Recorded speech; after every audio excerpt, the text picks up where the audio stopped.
Hello, everyone out there. Thank y'all for tuning into the Real Resilience Talk podcast. This is episode 83, 8 over. And today I'm joined with somebody very special, a warrior out there doing big things. Today's guest is Dr. Stephen Paul Edwards, and he is an international speaker, an author, a spiritual counselor, and someone whose journey has taken him through success, heartbreak, identity collapse, reinvention, and ultimately deeper self-awareness and purpose.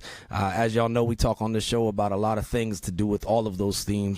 And the whole idea is to hopefully help someone where they may need it, or that somebody who hears it can help someone in their circle who may need it. And that's just all it's about, is trying to do good with things. And if, like Maya Angelou said, if you don't like something, you change it. If you can't change it, she said, change your attitude. That's what she said. So without further ado, give it up for Miss Dr. Edwards, y'all. Yeah. Appreciate you being here, sir. How you doing today? I'm doing awesome. Thank you.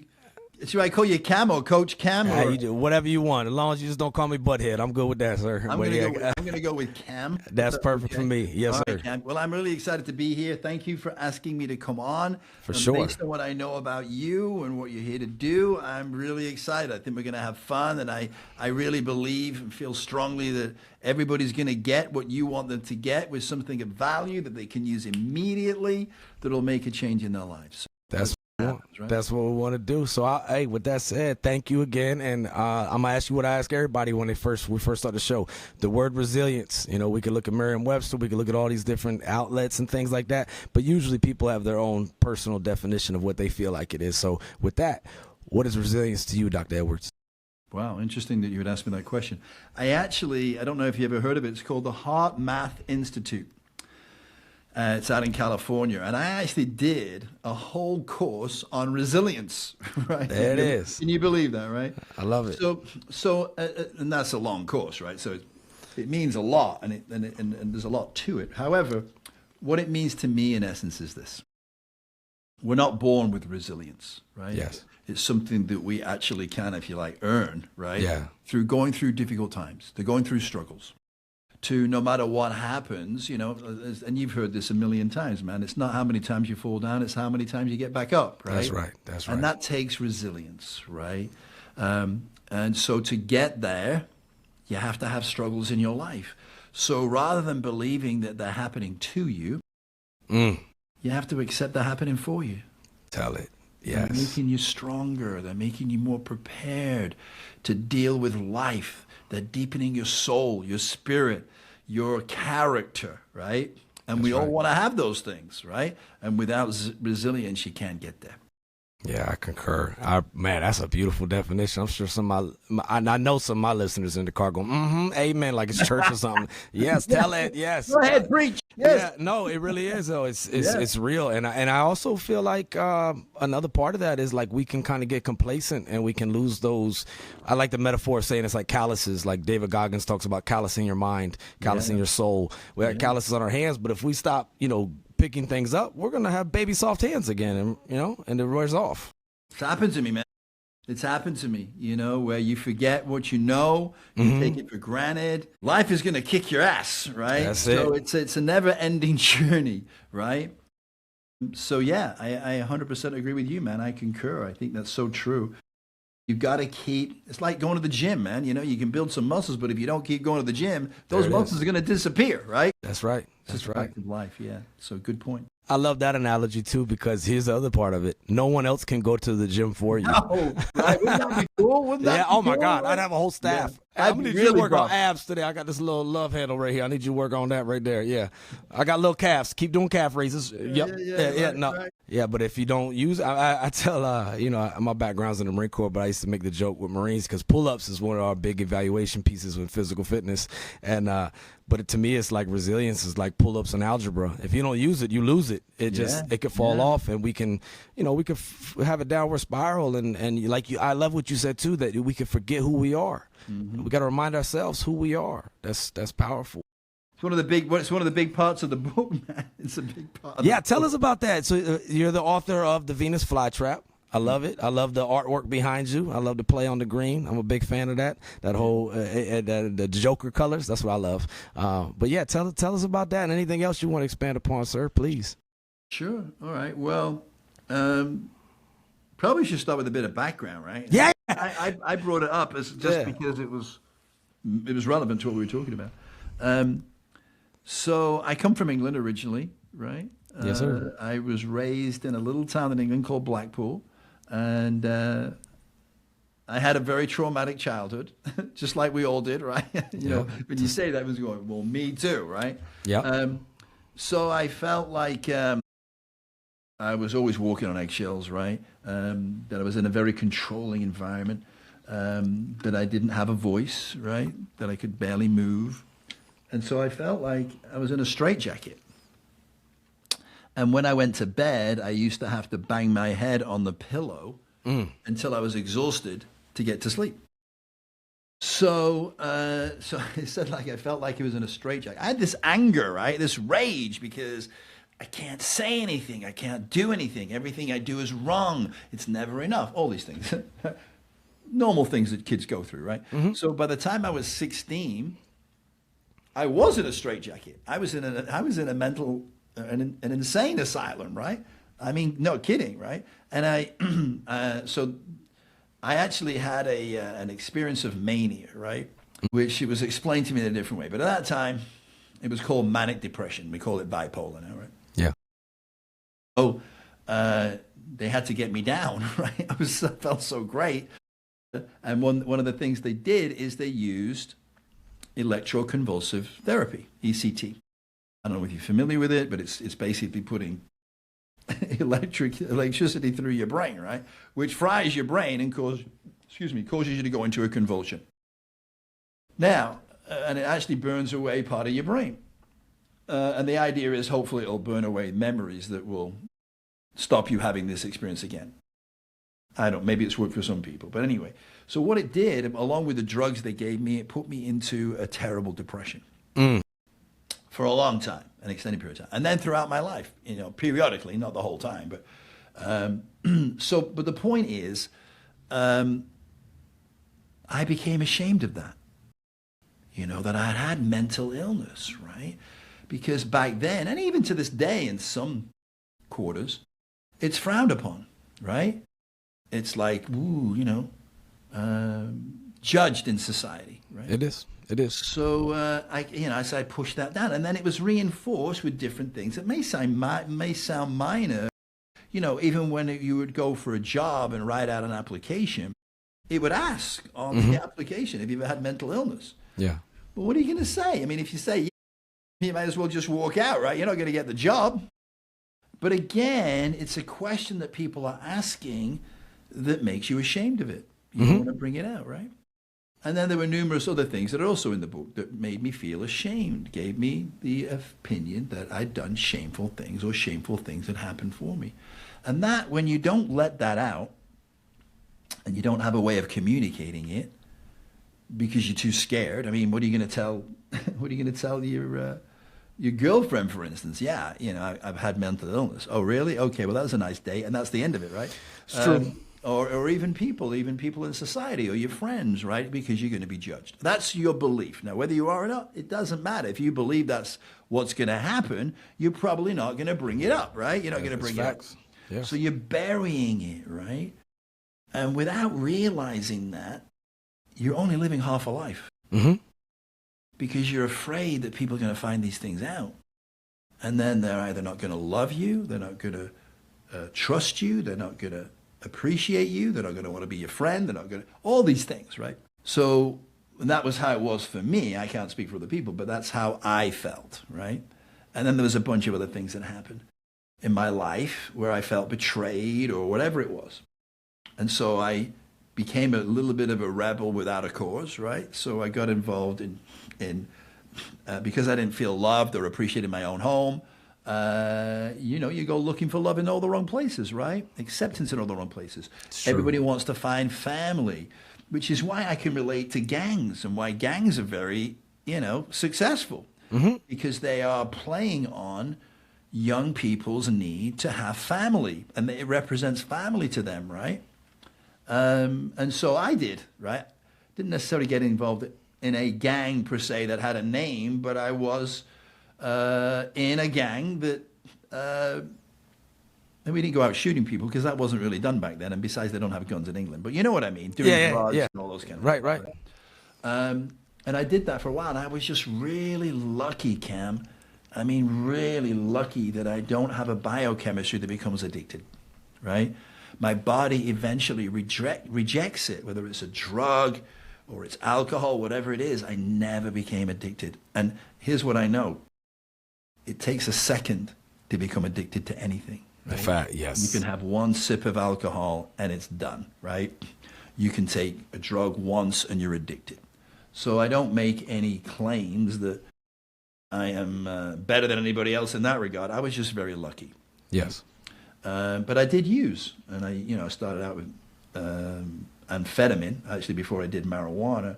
And I liked amphetamine more. It made me feel awake, made me feel alive, gave me, more strength, better sexual drive.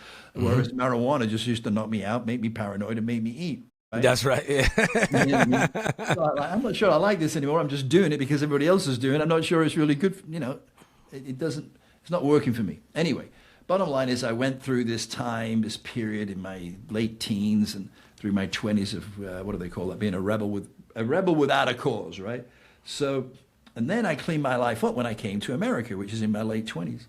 I'm not exactly sure why. What I remember was thinking, that America is very healthy, right? It's very and you people live a clean life over there, because that was my perception, right? I mean, I learned it was a little bit different when I got here. Yeah. I decided to work out, eat healthy, and do all these things. Look like Rocky and Sylvester Stallone. Yeah, exactly, right? Yeah, there you go. Right? That was a movie, Dr. Edwards. Some of us look like Free Willy at the beach. It's okay, though. I'm a bit husky myself. Oh, shit, man. When I first came over to America, we're saying in sidetrack, it doesn't matter. When I first came to America, I was 21. This is before I moved here, right? And me and a friend of mine, we get to San Diego, right? Because his girlfriend lived in San Diego.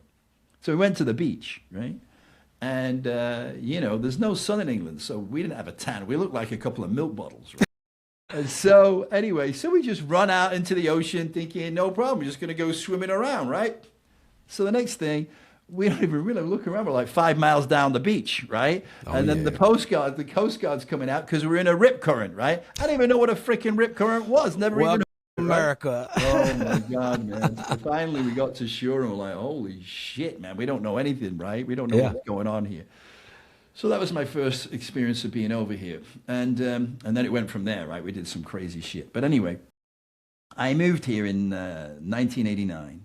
So I bought a business, right? Because, to get in America, you got to pay, right? Even look at it today. Now you can spend, $10 million and you get a green card, right?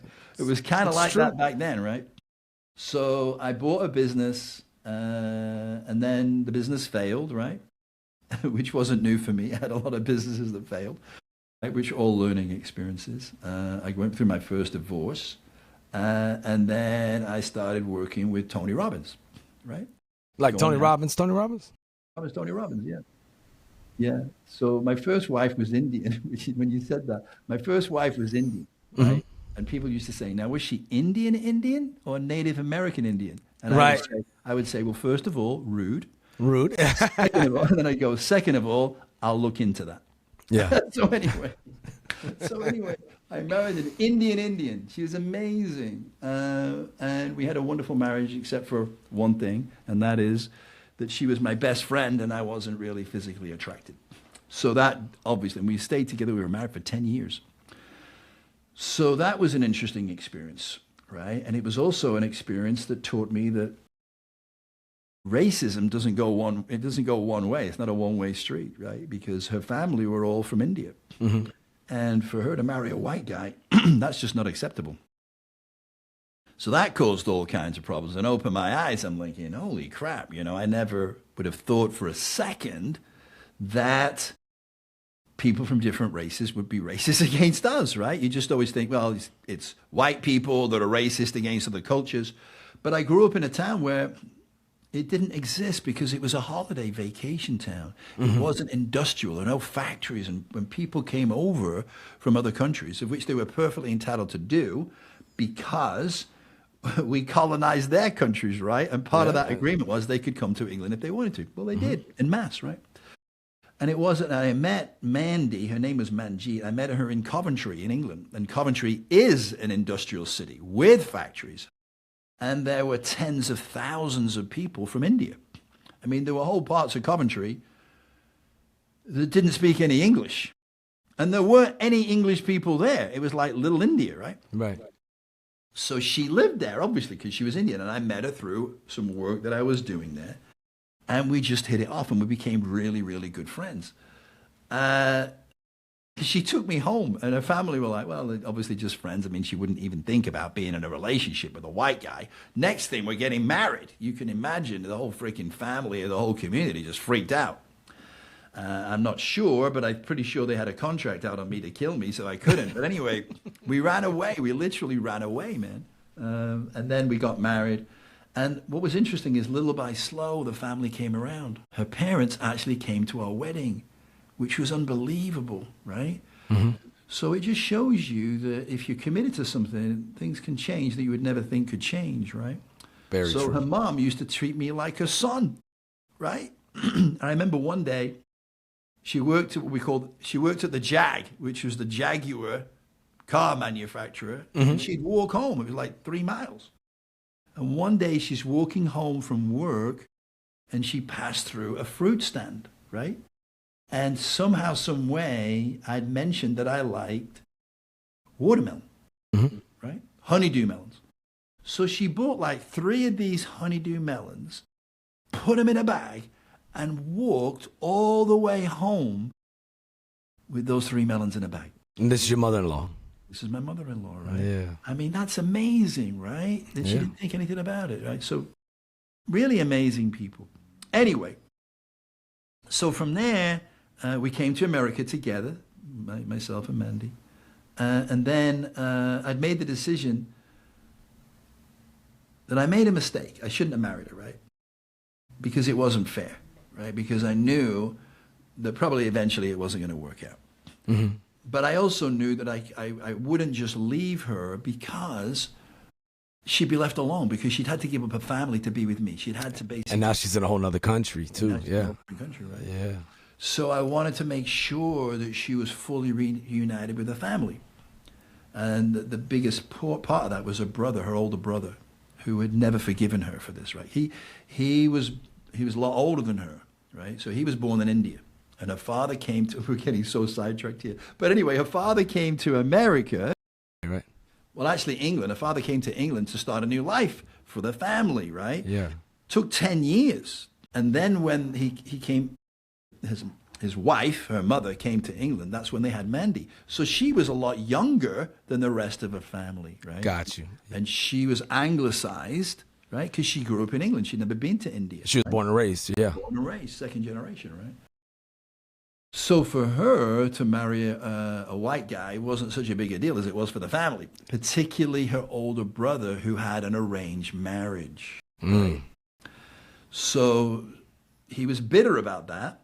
And then Mandy comes along, who is the favorite of her father, and she's now thinking about not just marrying someone who isn't even, in the same caste, but a white guy. Right. And he's pissed, man. Yeah. He's pissed, right? Which I could understand, but he'd never come around, right? And I said, I can't leave her. I can't divorce her until she's got everybody back.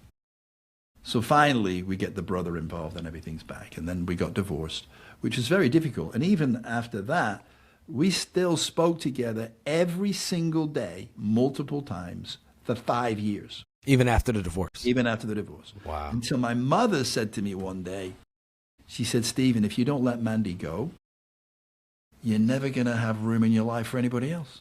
And it was a big shock to me, right? I was like, wow, yeah, it's true. So we had to let each other go, because obviously it was holding her back too, right? Yeah, that's true. So we did, and that was hard. Anyway, don't even know why I told you that story, because I don't usually tell that story. But anyway, it was part of my life, and it's in the book. It's actually in the book, right? No, I'm grateful for you sharing it. That's a real circumstance that a lot of people deal with, especially with you, and the whole racism thing. That's a real thing. Everybody on the planet is capable of being racist no matter what they look like, you know. Yeah, and then the difference of cultures coming together, and the resilience of, you know, sticking it out, and then the bond y'all created. No, I appreciate you sharing that, because that's loyalty and love, but at the same time loving someone enough to go, hey, I don't want to waste your time. We're better off not doing this. But you made sure she was taken care of before you just up and left. So that's thoughtful as hell. Well, I felt it was my responsibility because she left her parents for me, right? Right. So, yeah, I felt it was the right thing to do.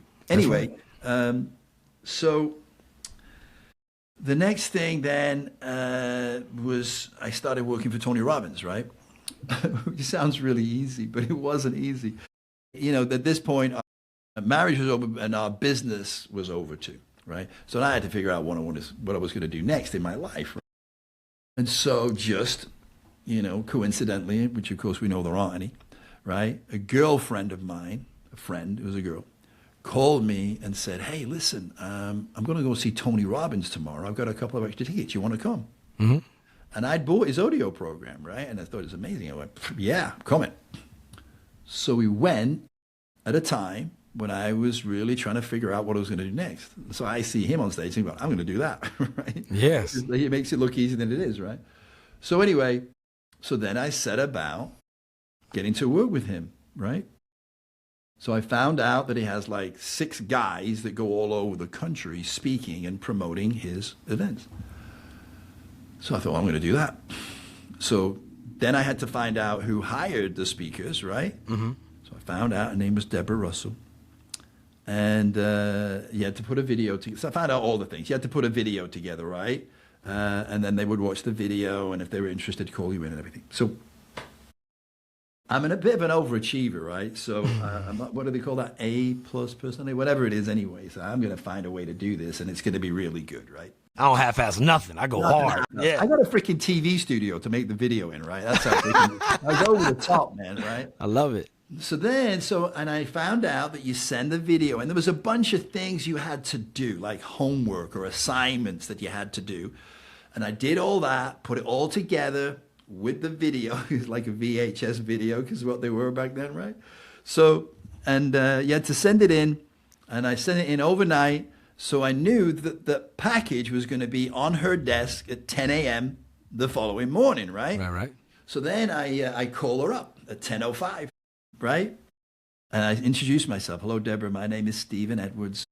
You know, I just sent you a video and all the homework to be, you know, becoming a speaker. And she goes, listen, do you know how many of these I get every month? You know, I'll get to yours if and when I get to it. Okay, Miss Deborah. Okay. So I go, all right, well, this is a moment you got to step up and you got to say something. Otherwise, you're dead in the water, right?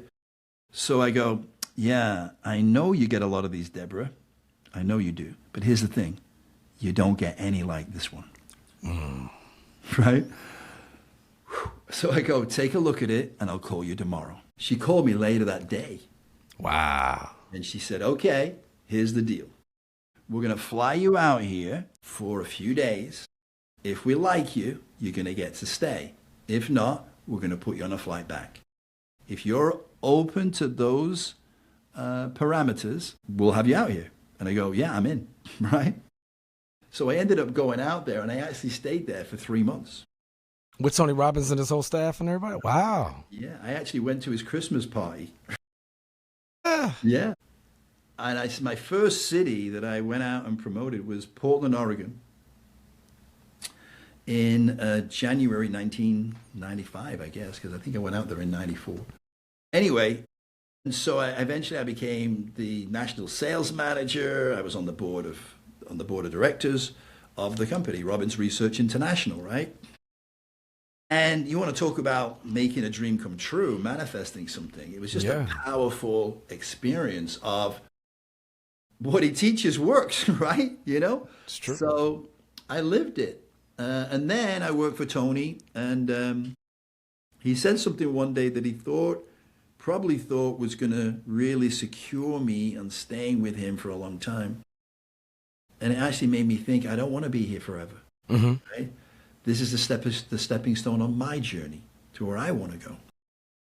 So I left working for Tony, and I started doing my own 3-day mind, body, and spirit events, right? I still use some of his stuff. I still did firewalking and some of the crazy stuff. We did some skydiving. We did ropes courses and all those kind of things. So anyway, it was all about, getting over your limiting beliefs and fear and those That's right. Yeah. But also using some more spiritual processes and because I was drawn more to the spiritual side than just the personal development. I like them both, but that was more where I was at, and he introduced me to people like Deepak Chopra, Wayne Dyer, which might be going back further than most. Wow. No, I was just listening to them this morning, so yeah. There you go, right? Okay, good. Perfect.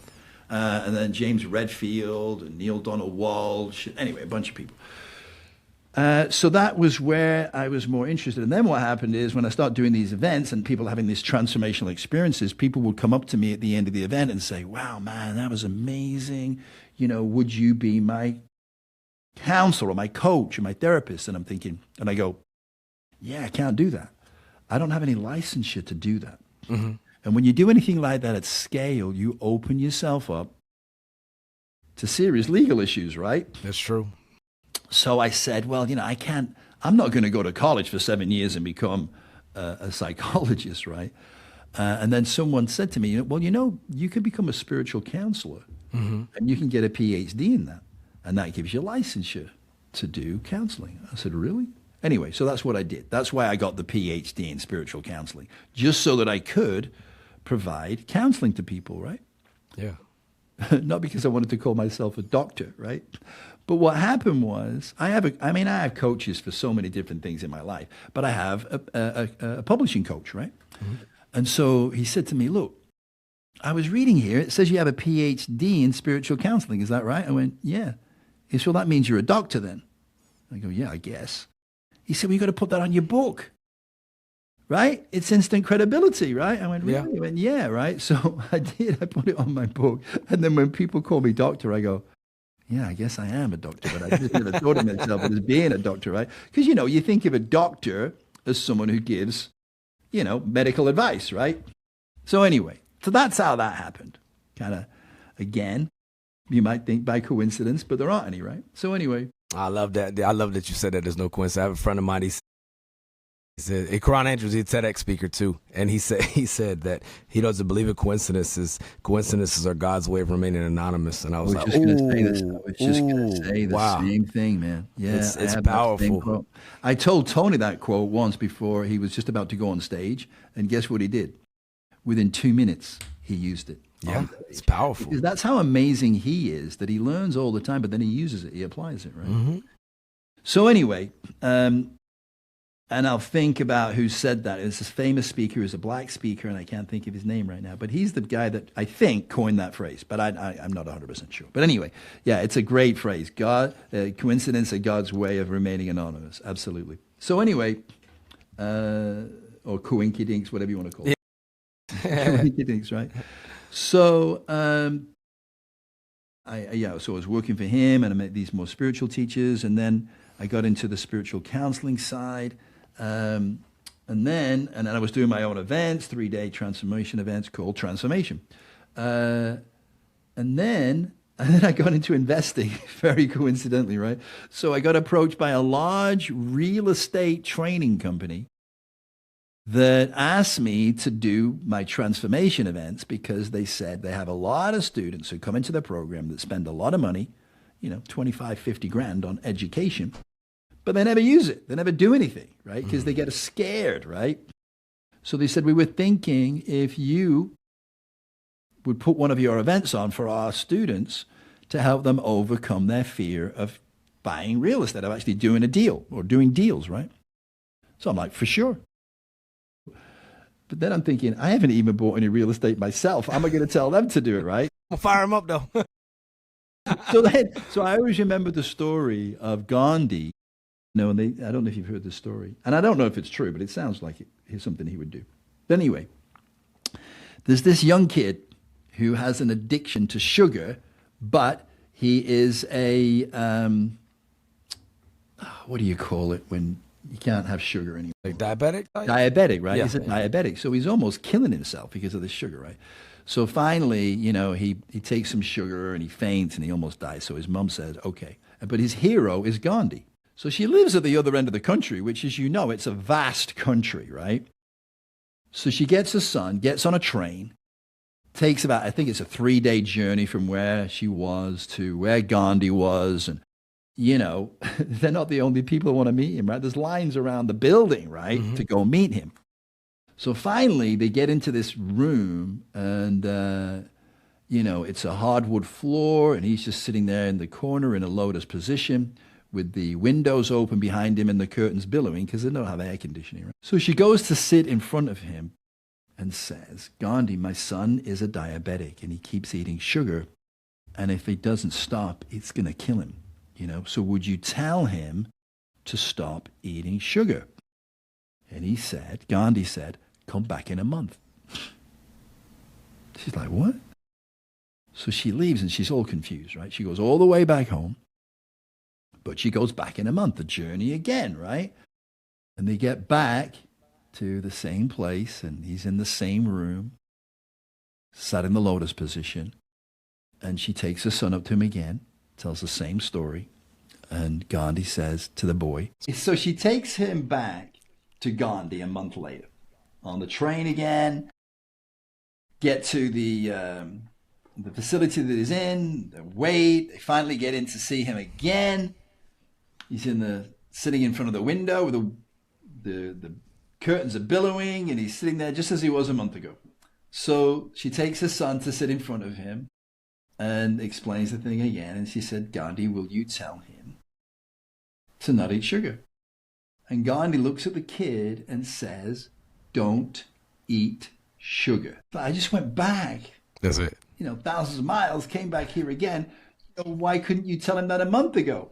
And he said, because a month ago, I was still eating sugar. Oh, leadership by example. Is that the essence? Yeah, so he couldn't tell the kid not to eat sugar unless he had stopped eating sugar, right? Mm-hmm. So for me, to go back to the story I was telling about me, and they want me to tell all these people to go out and start buying real estate. I didn't own any real estate. Yeah. So I said to them, okay, fair dues, but you got to let me come to one of your trainings, use what I learn, and then I'll go out and buy some real estate so I can help them overcome their fear of doing it authentically, right? That's right. So I went out and bought real estate. I bought 13 houses in 6 weeks. Oh, snap. I made over $1 million, right? In the long term from all those investments. So that gave me the confidence and the right to be able to help other people overcome their fear and do it. So, and part of the reason I was able to do that is because I wasn't doing it to make money. I was doing it so I could tell other people to do it because I did it and I got really good at it. The point being that I got so good at it that they wanted me then to go teach for them. On how to do real estate, not just fire them up, but actually how to go teach their students how to invest in real estate. Right. And that's how that started. So that sent me off on a different trajectory, which was a lot more financially rewarding, right? So through doing this and buying all this real estate and making all this money in the investments and teaching it, I found myself in a position where I was able to buy myself a mansion, right? Have all these, material things, right? So I had a Rolls Royce, I had a Bentley, a convertible Bentley, I had all these things, right? Because of the financial gain that I had. I mean, I did a lot of things for charity as well, but I had all these material things. And then I go through my 4th divorce, right? Again, right? Because of these patterns when I was a kid, right? And the pattern that I had developed without me knowing was, I think I told you about running away, right? And did I tell you about the dog running after the car? No. Please share. So I just wanted to run away from home. And I think I told you I'd tried it a number of times and they kept catching me and bringing me back, right? But across the street from where we lived, there was a dog, right? And the dog was a little terrier, but he had a Napoleon syndrome, right? Mm-hmm. So he always wanted to fight with the biggest dog, right? And he would yap and, anyway.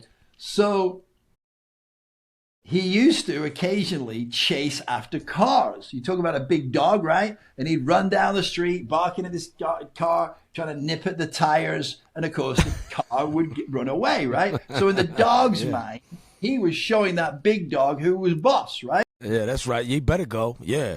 Yeah. You better drive. You better move, right? So anyway, one day he's chasing this car and the car stopped for whatever reason. He ran into the back of the car and he hurt himself. You heard him whimper, oh, yeah. And he started running the other way. The dog started running the opposite. What was the dog running away from? The pain. Pain. Because the dog thought that if it ran fast enough, it could get away from the pain. Yes. And that was me. I was running away from the pain. Mm-hmm. I was running away from the trauma. I didn't want to feel it. I didn't want to look at it. So when I got away from home, I didn't start running because I wasn't running away from a physical home. I was running away from my home, which is me. I was running away from the pain. And so when this pattern would follow me my whole life, right? So when I would get into a marriage, what would happen at some point, the marriage became painful and subconsciously reminded me of the pain when I was a kid, that this person was starting to be controlling like my parents, angry at me like my parents. Mm-hmm. I didn't know that consciously. All I knew is I had to run away. And so I did. And this pattern kept repeating itself. I didn't know that. It just, at the time, it felt like, well, this is the right thing to do. Get away, right? Yeah. So that's how powerful patterns are. And I was in my fourth marriage, just going out, ending my fourth marriage. And so what I also noticed was a pattern of mine, Cam, was that I would build things up like a marriage, put my heart and soul into it, or a business. Didn't matter what it was, right? And then I would get burned out. And when you get burned out, you're weak, right? In terms of you just got no energy. You don't want to do anything. It's like, just leave me alone, right? Mm-hmm. In a marriage, just leave me alone. This is too painful, right? And that is when I would implode it. And it would all just come crashing down. And then I would reinvent myself. But you still have that sense of control because you were the one ending it, imploding it, and yeah. Stop it. So what I was going through in this fourth marriage was the same thing again. But also in the businesses that I had. That's why they kept failing, because I would build them up, it'd be very successful, I'd make all this money, and then I'd implode it, which I ended up doing with the speaking too, right? Yeah. Anyway, so when you're at that point and you're so tired and you're so burned out and you're so weak, that's when the healing can happen. That's when something's going to happen in your life that is really going to teach you those lessons, right? That you need to learn. Yeah. And so if I've let go of my marriage, I've let go of my business, I've let go of all this stuff again. And the universe abhors a void, right? It's going to fill it with something. And that something is probably going to kick your ass. And what was this something? It was Tamaz. It was her. She came into my life like a powerhouse, right? She is a powerhouse. And she became my focus. She became my world, like my business had in the past or my marriage had in the past, right? But she was there to teach me. She was a master teacher. So in this relationship, as toxic relationships have certain patterns that come with them, right? So first of all, this is the best person you've ever met in your life. You're so much in love with them almost instantly, right? And you tell yourself, well, that's because this is my soulmate, or this is the person I'm supposed to be with, right? And so you pretty much drop everything. So we met online. So I'm going through this divorce and I'm kind of mourning that divorce, as you do. I mean, I don't think anybody gets married to get divorced, right? I certainly didn't. I always thought, I'm the, what do you call that? Romantic, right? So I always thought this is going to be my last wife, right? Which I hoped it was, right? And then when you realize it isn't, it's pretty devastating, right? It's not a good feeling, right? So I'm going through this period of mourning the marriage, right? And my friend, who is in the book a lot, right, Jerry, is saying to me, look, man, you got to pull yourself together. You got to start, living your life, right? And, maybe you should start dating. And I looked at him like, dating? Are you freaking crazy? Right? So anyway, finally, I'm in bed, mourning, feeling sorry for myself. And I thought, well, let's look around on a couple of websites. Well, how bad can that be, right? So anyway, I go through this website, and it's, well, let me tell you the name of it, because this alone will tell you this isn't a good idea. So it's called Millionaire Match, right? So what kind of women are going to go on there, right? They're looking for a millionaire, right? And, maybe I could just have a fling with somebody, right? Maybe there's some beautiful women on there, right? So I come across Tamaz, and I'm going, holy shit, she's fucking gorgeous, right? So I'm thinking, I'm not going to have any chance with her, right? So I'll just keep looking, right? So now I'm looking around at other women, right? That are pretty and all that, but I kept going back to her, right? The magnetic pull, right? That you can't explain, right? Well, you could explain if you look at it. You can say, well, I can see why that would be, right? She's this beautiful woman who you just look at it and you go, she either is or was a model, right? And you could tell that she came from money because she's like doing equestrian horses. She's doing show jumping. There's pictures of her in Brazil, in France, in Italy, in Miami. She's doing pretty well, right? Whatever. And so I'm thinking, I got no chance here, right? Anyway, finally, I figured, well, I got no chance, but what have I got to lose, right? So I sent her an email through this website. Of course, I didn't hear anything. I'm thinking, and so I start looking around, but I kept coming back to her. 3 days later, she sends me a text back, like 3 lines. I don't even know what it said, but I go, she likes me. Nothing in what she said she likes me, but I'll take any form of encouragement at this point, right? Yeah. Just happy to see your name in the inbox. You're just happy to see her name in the inbox. What? You were just happy to see her name in the inbox. Right? Oh my God, yeah, that's great, right? So then I texted her backwards and forwards. I'm sending like a freaking epic, like a book. She sends me 3 lines, right? Yeah. So I remember showing Jerry, I said, look, this is what I sent her. And he just started laughing. He goes, dude, she probably started reading after the first chapter, right? It was like way too much, right? So I said, yeah, you're probably right. So then I finally get her to agree to go. The amazing thing is, this is like a worldwide website. Turns out she lives down the road, right? 40 miles away, which is nothing, right? Yeah. So I get her to agree to go to coffee with me, right? On one day, she says, okay, let's go for coffee. I said, okay. Next day, she canceled. What the fuck, that's just what? So anyway, one of the photographs of her on the site is she's at a museum. And in this museum, there's a wall of typewriters, right? I don't know, 50 typewriters, whatever. Mm-hmm. And it's really high. She's 5'11" in her bare feet, right? And she always wears heels, so she's about 6'4". But she's reaching up on the typewriters above her, pretending to type, right? Someone takes this photograph. So now I'm thinking, I got to get her back in a date, right? I got to figure out a way to get her back on a date. So I sent her a message, right? And I sent her a text, and I said, hey, listen, I'm looking for an assistant. She needs to be a high-handed typist. Do you know anybody? Typist, right? Yeah. So she texts back, me, right? Yeah. And I said, you're a bit eager, aren't you? I said, well, anyway, why don't we have the interview over dinner? So, she knows I'm joking, right? But she goes, okay. So she agrees to go on a dinner date with me, right?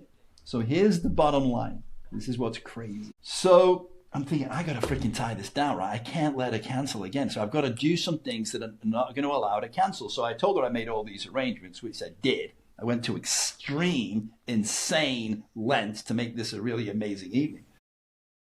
And so I said to her, this is going to be amazing. Got it all set up.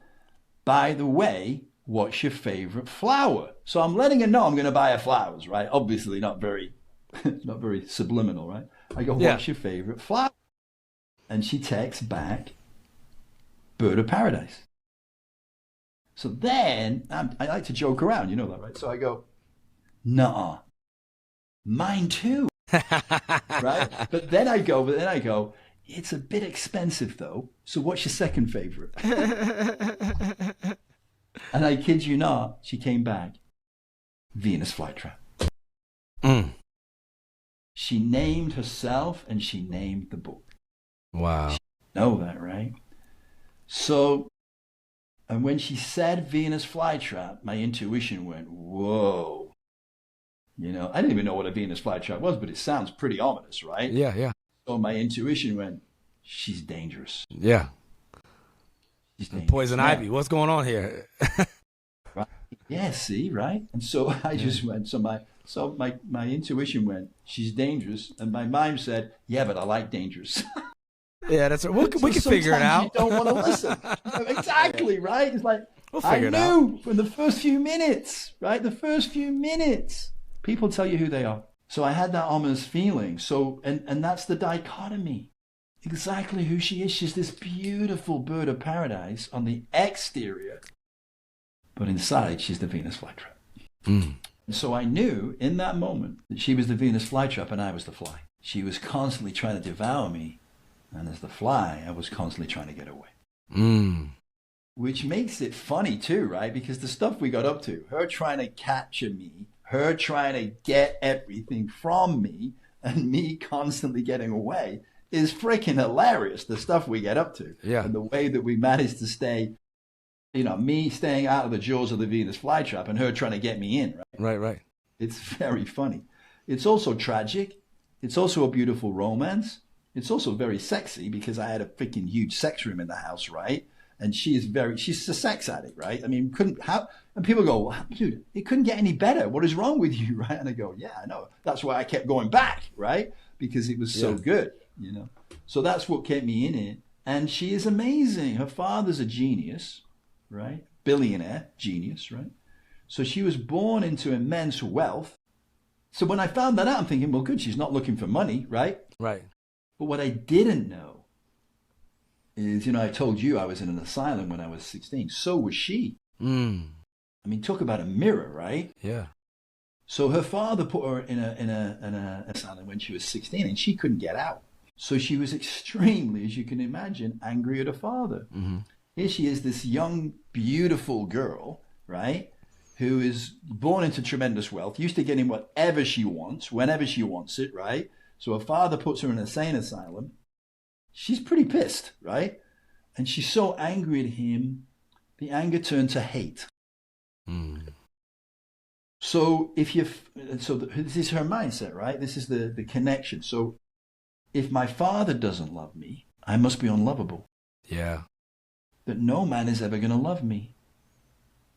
So her goal was to find wealthy men, take all the money from them, destroy them, so she could prove that she was smarter than them. Mm. Now, that's kind of fucked up, right? Yeah. And I didn't know this at the time, but a few weeks later, this is like we're 3 weeks into the relationship, right? I find out that she's an alcoholic, right? And I didn't know what to do because I did know what to do, but I didn't do what I knew I should do, right? Which is I should have just enjoyed the weekend and then taken her home and that'd be over, right? But I didn't because that's not what I wanted to hear, right?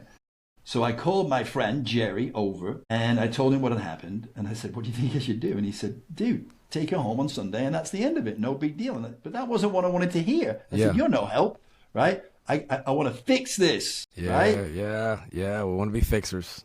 Rescue, save, and fix. And then they'll love you. Then they'll love you, right? Which is complete nonsense. That's not going to happen, right? So anyway, I confronted her about this. And you never confront an alcoholic and tell them they're an alcoholic. That's just not a good idea, right? Things are not going to go well. So she's been playing out. She threw a meal in my lap. She's telling, she's calling people, pretending to call people, calling her mother and saying, my mom thinks you're just being controlling. Why can't I have a drink of your rum? She'd taken a bottle of rum out of the cabinet that wasn't opened it, drank half the bottle and stuck it under the sink in the guest restroom, right? And I just happened to see it because the door was left open a little bit. So having a drink is not drinking half a bottle, right? Yeah, that's true, yeah. I'd been married to an alcoholic before, so I knew all the signs. So anyway, she's playing up, she's going crazy. And then we left the house hoping she'd calm down, came back, and she was gone, right?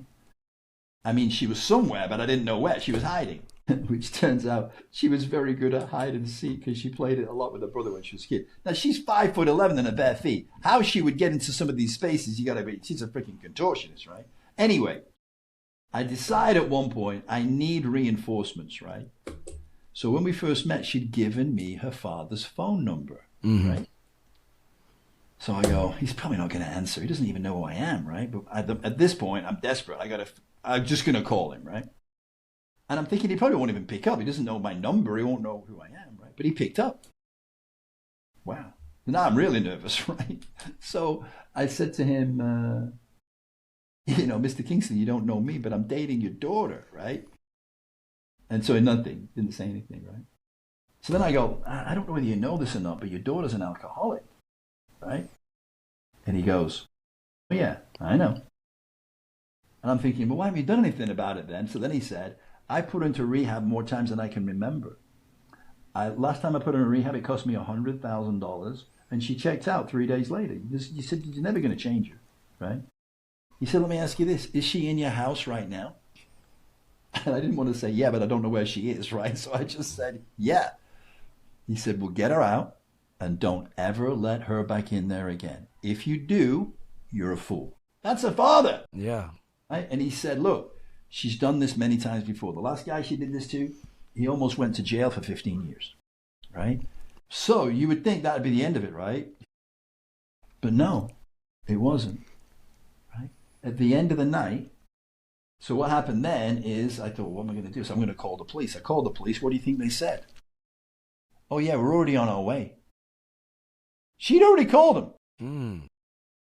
So when they got there, she ran out of the garage because she was in the garage, right? And then, of course, she had control of the narrative, right? We just, Jerry and I just sat in the house and waited for them to come in. And she told them all kinds of lies, just trying to throw as much mud at the wall as possible, hoping that some of it would stick. Like the police came in, the officers came in the house and they said, well, they said you took her in the sex room and you guys tried to rape her and that you guys are gay. I said, okay, let me get this straight. 2 gay guys are going to take her in the sex room and try and rape her. Explain that to me. And then the other guy goes, yeah, I thought about that too. Yeah. She was just saying things. Yeah, right? Anything, yeah. Because I found out this later, and this went on for 10 hours, right? 10 hours, this whole thing. This chaos, right?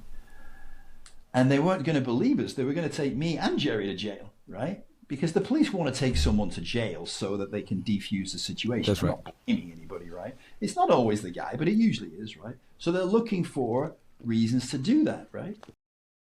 So finally, Jerry says, listen, I have a recording of her. Will you listen to it? Right?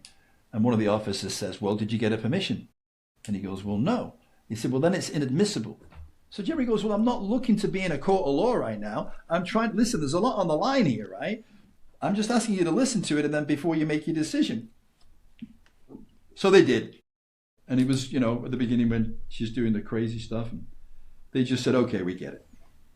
So we didn't get taken to jail. They go outside and told her she had to leave, which she wasn't happy about, right? And so at the end of the night, when all this was over, they came in the house and they said, let me ask you a question. How did you guys meet? So I go online, like lame, right? And they go, oh my God, right? Because this is the kind of thing that happens all the time. So they go, well, just so you know, if we had taken you to jail, she's a guest in your house. What that would mean is she could get a restraining order against you. You wouldn't be able to come back here. In your house. And you can't ask her to leave. You'd have had to have her evicted, which could take 6 months. Meanwhile, she had your house and everything in it. And she knew that because she'd done it many times before. So I was incredibly lucky, right? So I broke up with her then, right? Well, for the night. but we were back the next day. And you go, how the hell? You know, and this had happened many times. You get to the end of a chapter and go, you got to waste it. This time, they're definitely going to be broken up, right? And then you get to the next page, you go, they're freaking back together. Yeah. How is that even possible, right? Yeah. So there are times in your life where you forget everything you know because you have to have an experience you need to have. Mm. And that experience is going to let you see the mirror of yourself in somebody else. So like I said, she was a master teacher, but she was mirroring back to me the things I needed to look at in myself. Huh. It wasn't about her. Yeah. She was not doing something to me. She was doing it for me. As a soul, as a spirit. Mm. That she'd agreed to come in my life and do this for me to do some healing, to recognize my patterns, and to move past them. Yeah. Sometimes that is very painful. Yeah, for sure. Painful. Yeah, we had great times. Yeah, we were very aligned sexually and loved being together in the sex room. We'd spend days in there. And you go, you spent days in there? What were you doing? Because you can only fuck her once and then come and then you're done for a while, right? Well, yeah, under normal circumstances, that's true. But for me, there's all kinds of things you can do to pleasure a woman, right? Mm-hmm. Without it having to be, penetration. And she loved toys, and she loved oral sex, and she loved she loved all those things, right? So we would literally spend 3 days in there. Now, not the whole 3 days. We would be exhausted after 3 or 4 hours. And then we'd come out, we'd go by the pool, and we'd play backgammon, right? We both loved backgammon. In fact, we played it on our first date. And that was our social time. And we were jacked up on amphetamine, right? Yeah. So we were doing amphetamines, which enhances the sex. And it also means you can get out and you can stay up for days and you can talk like crazy and really get to know each other, right? So we did. And she is incredibly intelligent, right? Because her father's a genius. So some of those, some of those genes come over to her. And I would sit and we would talk and she would say stuff. You'd go, holy shit, I never even thought of that. That I had certain beliefs, and then she would share what her beliefs were, and I go, wow, that makes a lot of sense. Mm-hmm. I'd never thought of it that way before. So she challenged my beliefs. She got me to look at things differently. I took on a lot of those beliefs myself.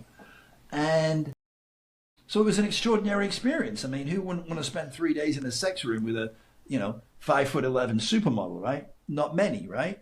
So there was a lot of gifts in this whole experience, as well as the crazy times when, I would come home and she'd be wasted, and then we'd get in the pool and we're moving around, but she was in a different world. Yeah. And then you'd feel alone, right? Yeah. Is this what I want? And I would ask myself, is this what I want for the rest of my life? And then I would say, no. So what would I do? I'd throw her out of the house. And when I'd done that, what would I feel? Oh, God, what did I do? I threw her out of the house. I shouldn't do that. Terrible. So right? Go back again. And go back again, yeah, right? Yeah. I'm doing this pattern, right? Over and over again. Until I didn't. Until I said, I'm exhausted. I can't do it anymore. Yeah. And I was starting to lose my sanity. I was going insane. Yeah. So the universe was saying, have you had enough? Because everything you need, you've already got. Mm-hmm. You don't have it in this moment because it's going to take some time to reflect on it all. You're going to have to get yourself back into balance, and then you're going to reflect on it, and you're going to be blown away by what she's shown you about you. Mm. But that's going to take some time for you to be alone. And that didn't happen right away because I did, rebound relationships, right? Yeah. After that. And then finally, I said, okay, enough. I'm going to spend some time on my own. I'm going to reflect on this. And that's when I wrote the book.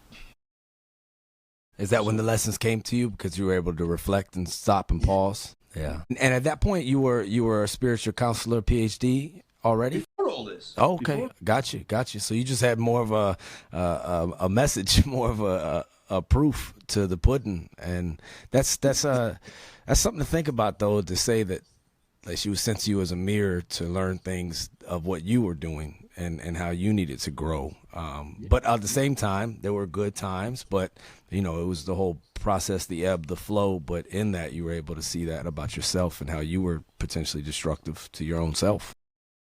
So what are some of those mirrors, right? Yeah. That's what everybody wants to know, right? Yeah. So first of all, I'd done all this stuff, live events, speaking to thousands of people, being on stage. It sounds really good, right? And it can be addictive.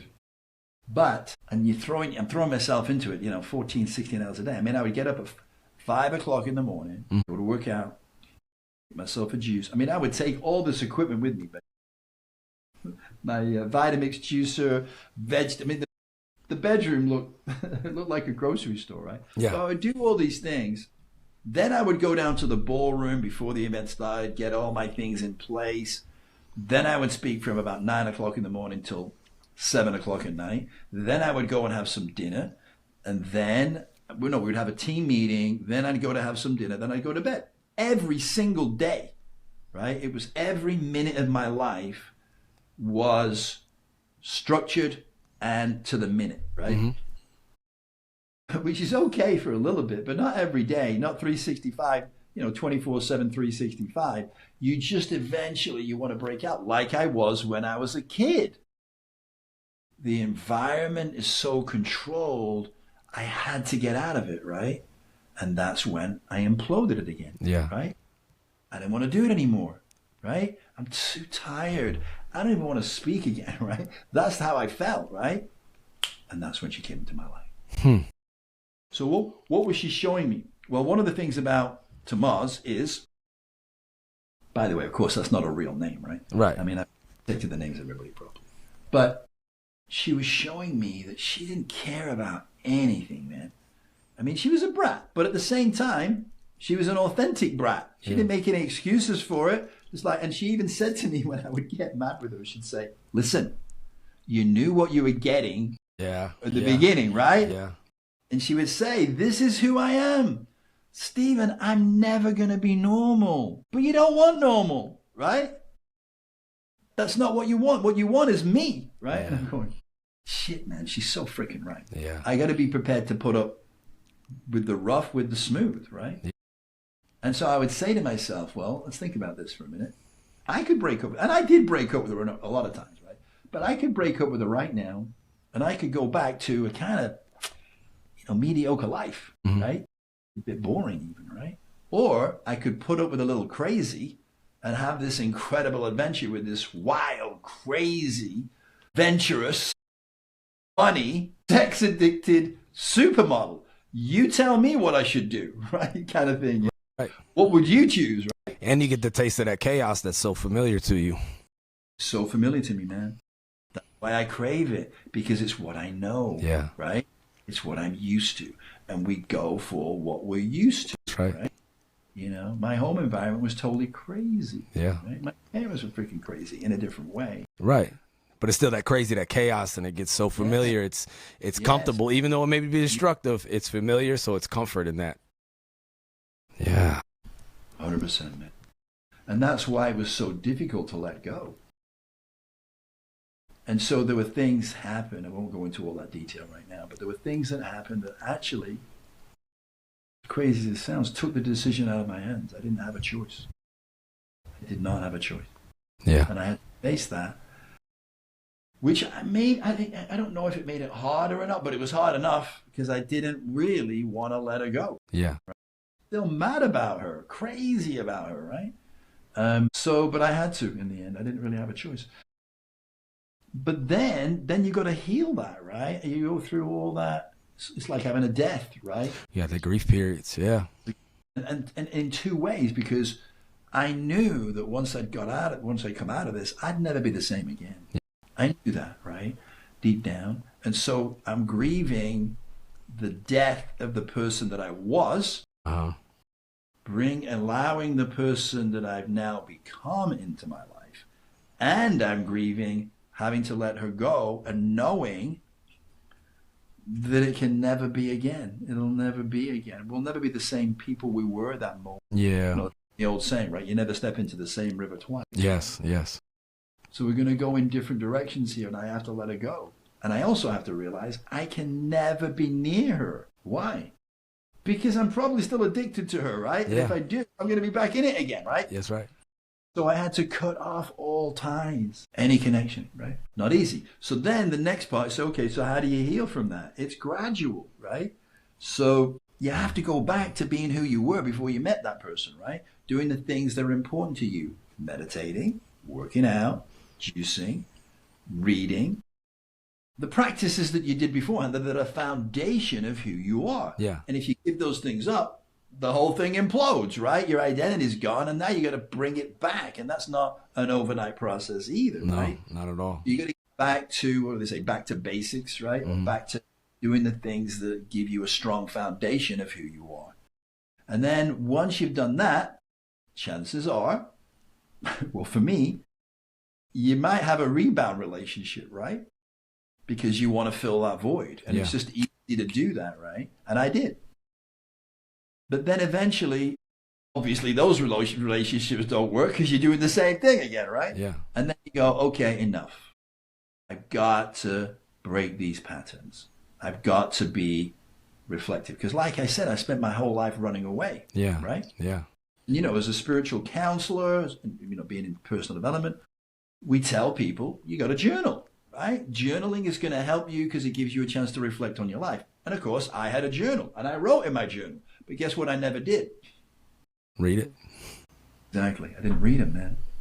I had stacks of them. Why didn't I read them? Because it meant I had to look back.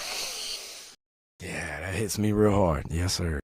You know what I mean? Yeah. And I didn't even realize this consciously, Cam. But I wasn't going to read them. I know, and I never did, right? I did in the end, but that's a long way down the road. So knowledge is not power, right? It's only potential power. That's You true. gotta use it, Yeah, you know? yeah. Oh, and Bruce Lee said, "Knowing is not enough. We must apply." There you go. Yeah. Right? He seemed to know what he was talking about, right? So, yeah. And so, you know, and it was at the end of my fourth marriage that I actually looked in a journal. Mm-hmm. I looked in a journal by accident. Now, this is how amazing this is. So when I met my fourth wife, I was actually doing a speaking event. She was a student. Not a good idea, right? Right, right. So anyway, when I first met her outside the ballroom, we were both attracted to each other. Pretty obvious, right? And so within a few minutes, and what did I say? People tell you who they are within the first few minutes. And she said to me, I just need to let you know that I'm a Christian and a Republican. Now, who the hell says that within 3 minutes, right? Yeah. So that told me that's a bit extreme, right? Nothing wrong with being a Christian, nothing wrong with being a Republican, but to blurt that out so quickly. Yeah. We hadn't even exchanged phone numbers or anything, right? So that night I went back and I wrote in my journal what happened, and then I said in my mind, this will never work, okay? Never read that journal until we're going through this divorce, this separation. And I was in bed, feeling sorry for myself, right? And I opened the bottom drawer of my nightstand to get something, and there are some of these journals. So I just picked one out. I opened it up arbitrarily, Yeah. right? What did it say? It was that exact thing right there. Now, what are the chances that I would do that to that exact? It was a coincidence, right? Right. Always God ways of remaining anonymous, right? Yeah. So I read it, and what did it say? She said, I'm a Republican, or I'm a Christian and Republican, and I said, this will never work. And there was the universe telling me that it was a foregone conclusion that it wouldn't work. And you knew it in the beginning, right? Just kept going. But it kept going. Yeah. And then it was there for me to read. I knew. I told myself, I felt that intuitive feeling. And then the universe says, well, you made the choice. You put yourself here, right? Mm-hmm. So I went through this experience. It really, I have no regrets, man. I mean, I have only gratitude to her. Yeah. And love for her. Now, I wouldn't want to go through that again. Yeah. And I won't go through that again. And so you say, well, how do you know? Well, people used to ask me, do you think you're over this, right? Do you think you're healed? And I would say, I have no idea. Yeah. And they said, well, you know, how, you've been doing all this work on yourself. What was the point? And I said, well, here's the thing. I don't know if I'm healed or not. And I will never know until I'm faced with the same situation again. That's a fact. Then I have to see how I'll react, right? Right. So, anyway, as I'm writing this book, who am I thinking about? Tamales, yeah. Good point. Yeah. Tamales. I'm thinking about her all the time. So what do I know is going to happen? She's going to come back. Because the thoughts are electromagnetic energy. Pulling in the energy, that magnetic, yeah. I'm pulling her back in, right? So I knew it was coming, right? And of course, what? It happened. But what happened? She came back with the same patterns from before. So, and now you knew, though. But you knew now. Yeah. Now I knew, and I wasn't pulled in anymore. Why? Because I wasn't that person. Yeah. She didn't have that power over me anymore, right? And so I wasn't even tempted, Ken. I just watched the ship go by. I never attached to it. I never responded in any way, shape, or form. And it's still going on. Yeah. She's still reaching out to me now. Well, how did it start? It started out because she said, oh, yeah, I've seen this book, and obviously it's about me. Well, I want part of the royalties. Yeah. Imagine, right? I haven't heard from her in 11 years, and all she cares about is getting part of the royalties and wanting to be famous. Right? It's not even the money, really. And I just never responded. And so the next thing, she tries all kinds of extortion, threats. She's even contacted all the podcasts I've been on, I think, and said, this is all lies. Let me come on your show, and I'm going to tell you what the truth is. And then people have called me and asked me, what do you think? I said, have her on your show. I'd love to hear what she's got to say. Yeah. Right? And, well, hopefully, if she's got all this to say and it's not true and she's got a different story, I hope she writes a book. Instead of trying to ride my coattail. Yeah. He thinks if podcasters have already had me on their show, well, they'll have me on then, right? Yeah. I can become famous by disagreeing with what he's saying and tear down what he's doing. So just go knock yourself out. I'm not even going to respond no matter what you say. And then she tells me, my billionaire father has retained an attorney, right? Because, he is an attorney for Fortune 500 companies, and we're going to decide what we're going to do about this, right? No response. Like, do whatever you want, right? I mean, and then she's telling people on the internet, I'm the Venus flytrap. And I'm thinking, well, you told them that, not me. There's nothing in that book that would, define you or identify you.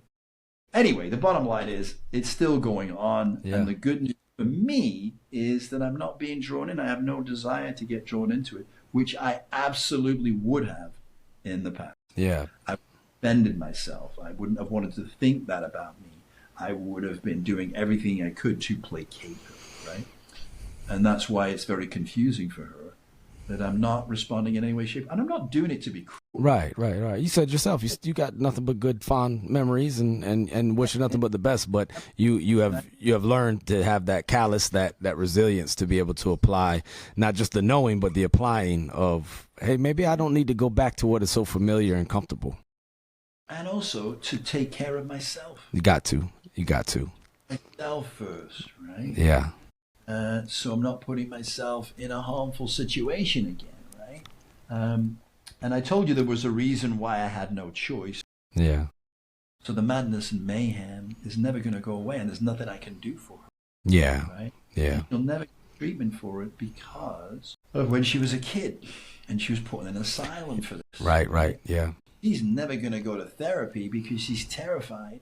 Well, yeah, that's trauma. That's trauma. You don't want to put yourself back in that situation. So it's like, let me just control this ensuing, maybe not good for me situations, fill in the blank, because at least I'm in control of that. But if I go to them, they'll exploit me and re-traumatize me. And, well, no thank you.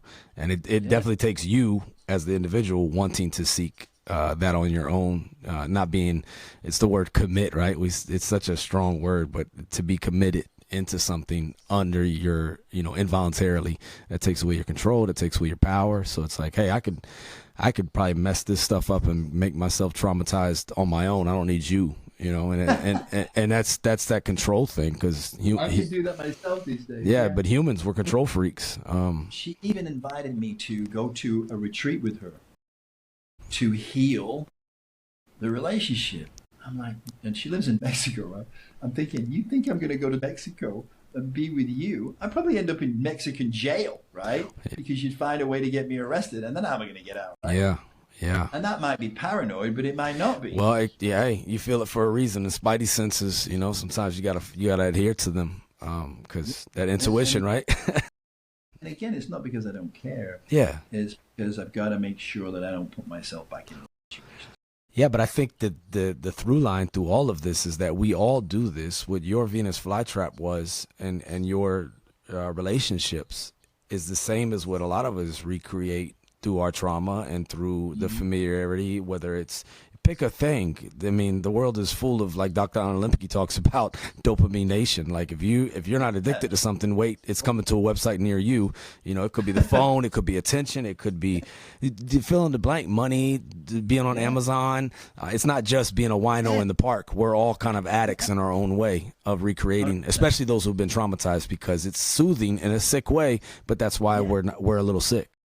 Well, you said that earlier. You said, you're used to the chaos, so you're drawn to it. Yeah, it's familiar. Even though and that's the same thing with abusive relationships. And people go, oh, they're hurting you, they're hitting you. Why don't you just leave? It's not, it takes the average person 5 to 7 times on departure to leave an abusive relationship before they're actually done and gone with the relationship. 5 to 7 times is the average of leaving someone that is bad for you, but it's that recreate, and then you go out and play backgammon, and now we're back at it again, So true, man. It's so true. And unfortunately, most people probably never realize. No, and like you said, it wasn't conscious. It's subconscious, and it's those patterns, and it's familiar, and we're creatures of habit, just like you were when you had that by the minute schedule every day. And it's like, it's 7, I haven't worked out and taken my juice yet. Everything's gonna fall apart. You got to do that, And we're just creatures of habit, which can be used for good, right? Yes. But if we don't realize how bad it is for us, it's just business as usual, and we carry on the family business. Yeah. And so, for me, having the tools that I've been fortunate enough to learn from Tony and all these other amazing people that I've been blessed to work with and study, that I have the tools. Yeah. Right? You could say, well, that means you have no excuse. I'm not making any excuse. I'm just telling you, I forgot all that to be in this situation. However, those tools, resources, understandings, and the experience together help me get through it. Most people don't have that. No, they don't. Right? They don't. They stay wounded, and they just stay confused. And so what I tell people is, look, I'm not trying to say that I was, fully aware of all this before it got started, but what I can tell you, I've lived it. Yeah. And what I can also tell you is I have a tool kit that's amazing, right? So I call myself a heartist, right? Because I believe that we need to get more into our heart than into our mind. And I think that's going to be the conscious evolution. The heartist. I'm a heartist. Yeah. Yeah. So, and I believe in getting in touch with the heart, and I'm an artist. Yeah. Right. Yeah. Because through all my life experiences and from all the gurus, whatever you want to call them, I've learned from, it's given me an incredible palette of tools, right, that I can use to help people. Now, I don't use all the palette of colors that I have on everybody, because everybody's at a different place. That's right. Yeah. You got to meet them where they're at. That's the first step. There you go, man. You got to meet them where they're at in order to take them where they want to go. And that's different for everybody. So people say to me, well, what program is it? What do you do? And I go, I have no idea. Yeah. I don't know what I'm going to do, when I'm going to do it, until I know more about you, what your experiences are. You come from a different ethnicity. You come from probably a different religion. You come from a different environment. You probably might even come from a different country. It's true. Right? Yeah. And so I have to understand all those things before I can begin doing anything. I have to know where you are so I can relate to you. So, if we're going to talk about religion, we need to talk about your religion. If I don't know what it is, I could really stick my foot in my mouth and really upset you. Yes. Right? Yeah. So I got to know these things. What country you're from? What are your values? What are the cultural rules that you play by? Yeah. Right? And different culture have very different rules, So, in a lot of cultures, the most important thing is family. Well, in a lot of cultures, it is.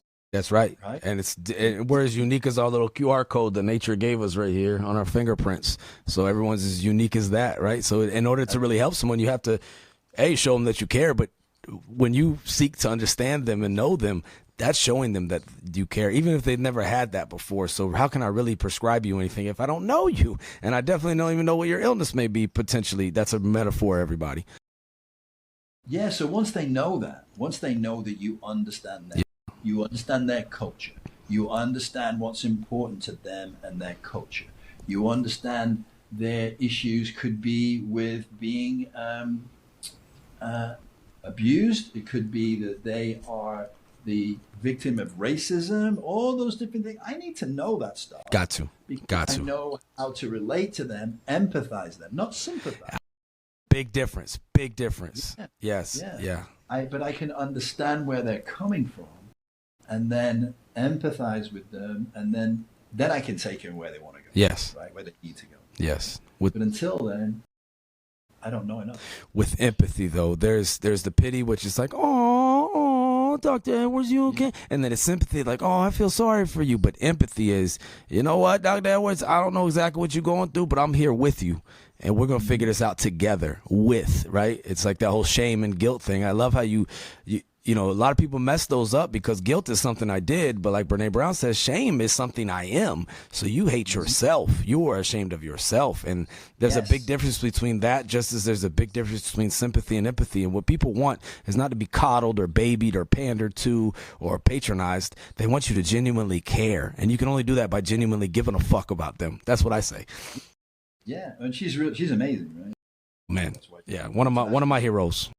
Yeah, and hero is a good word for her because she's not like mamsy pamsy. Nah, she's not like no. She's like, listen, you need to hear this. That's right. Grow up. Yeah. Get your big girl panties on. This is what you need to hear. I'm not here to tell you what you want to hear. I'm here to tell you what you need to hear. And we need that. So grow up. We need that. Bro? We need that sometimes. And but you would need to know that person to see if that's the tone that's most effective for them, because some people. Yeah, well, I mean, she's speaking in front of thousands of people. Oh, most definitely, so But I love her no nonsense, no fluffy words.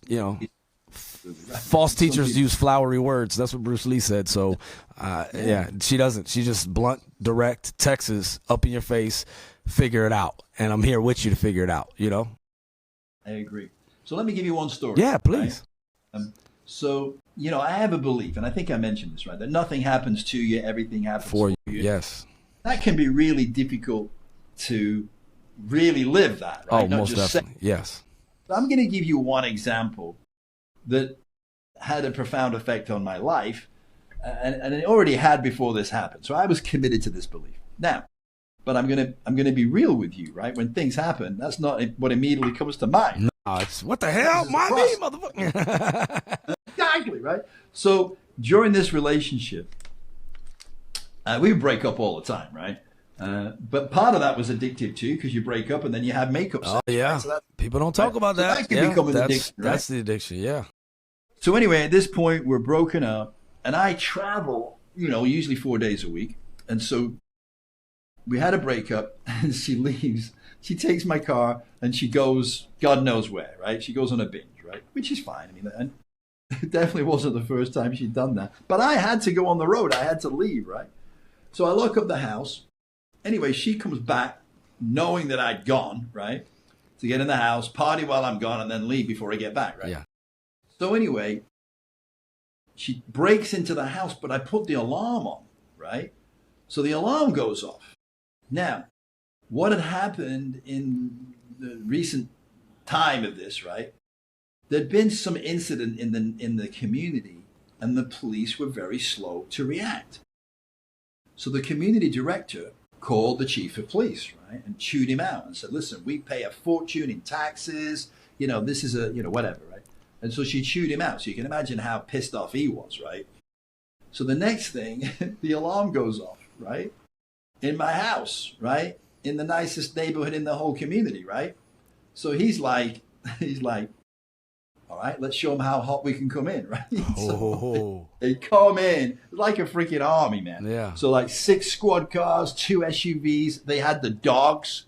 They let the dogs out running through everybody's garden. The lights are going on. It's like 1 a.m. You can imagine how freaked out everybody is. Yeah. Right? He was making a point, right? So anyway, then I get a call from one of them, right? From one of the officers. Now, they all knew me, right? I even said at one point, they should probably open a station here in the community, just make things easier, right? And I made the joke about, we were getting to know everybody on first name terms, right? So he calls me, he knows who I am, right? And he goes, listen, she's here, right? She's sitting outside the house in your car. She's stolen the convertible Bentley, right? So she's sitting there looking fabulous. And all these sheriffs all around her like, white on rice, and she's holding court. So I said, listen, no matter what, do not let her in that house, right? I knew that she would destroy everything, right? So anyway, he says, well, let me call you back. So I'm waiting, and he calls me back, and he said, look, I just talked to the chief of police, right? He said, I just talked to the chief. He said, we got to let her in, man. We've been here a bunch of times, right? Obviously, she lives here. We got to let her in. And I'm like... And you're out of town at this point, right? I'm 4,000 miles away. I'm like, oh, my God. So anyway, I get back home after the weekend. And, of course, she's nowhere to be seen, right, at that point. She knows to stay away when I get back.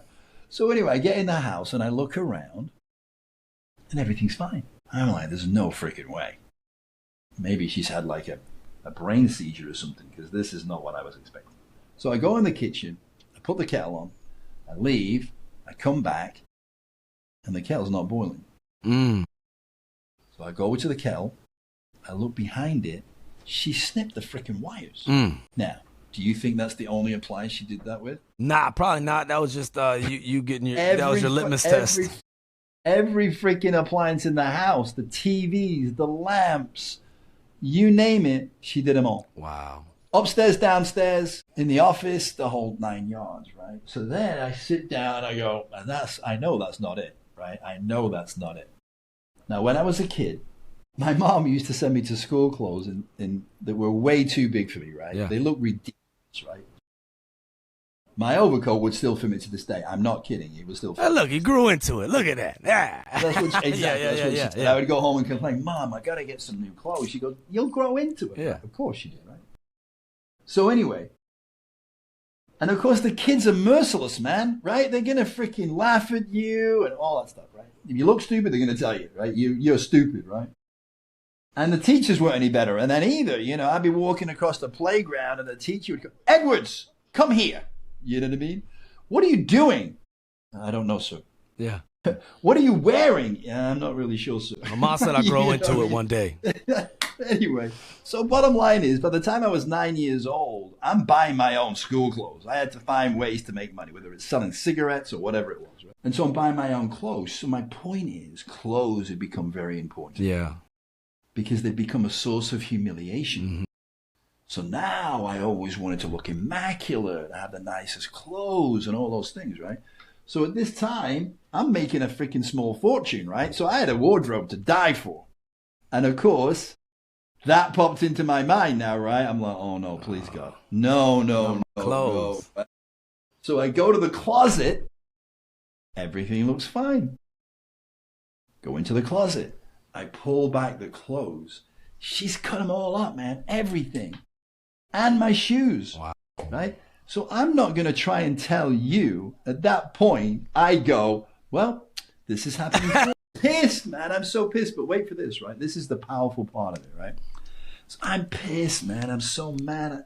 I say I didn't want to hurt her, but I did want to kill her. Right. Anyway, so finally, and I kind of had a blackout, I think, because I can't remember what happened pretty much after that. I was so angry, right? And when you get that angry, you can literally black out. Yeah. Right? But anyway, the next day, finally, I sit down, and I remember this to this day. And in my armchair, I'm looking out of the window over the lake behind the house, and I go, okay, So this happened for me. I'm going, this is going to be good. Explain that to me, right? Yeah. Talking to myself. And so I went through the process. It's not instantaneously that you're going to figure out how it happened for you. So here's what went on with me. After a while, not right away, after a while, but I'm going, come on, man, why would this have happened for me? And then I go, well, let's be honest, it's just clothes, right? Which is complete bullshit. That's never going to get you through it, and that's not why it happened, right? Yeah. So I go, yeah, but they were damn nice clothes, man. You know what I mean? Yeah. So you're having this conversation, and you've got to keep going, right? Yeah. You can't give up on it. So by being committed to the belief, I finally got to the point where I said, attachment. Yeah, attachment to the material of clothes. To the point where when you're attached to something, you believe it's part of who you are. Uh-huh. It's part of your identity. Yeah.